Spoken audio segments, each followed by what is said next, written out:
Atwood water heater. Yes, it's a 6-gallon water heater. However, it's got a mixing valve on the back that actually puts out 9 gallons of water.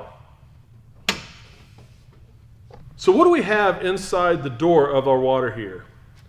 We have a pressure relief valve, we have our control board, we have our burner tube, we have our igniter, and we have a nylon drain plug.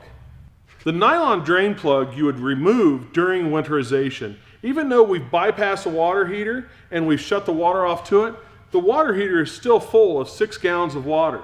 So you'd want to remove this plug. Before you remove that plug though, make sure that you relieve the pressure in that water heater. How do we remove the pressure in the water heater?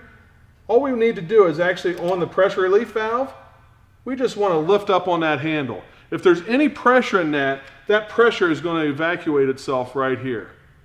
You always want to do that before pulling out the nylon plug.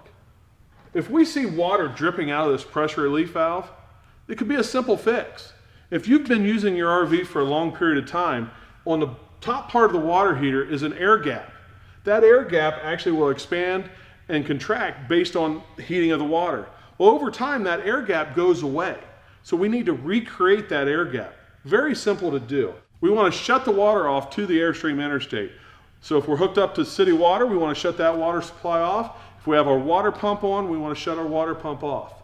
Once you have that done, just open the faucets inside the Airstream. Once you have those open, just come out here and open this valve up to the open position as you see here and allow the water to drain out. That's going to recreate that air gap at the top of the water heater.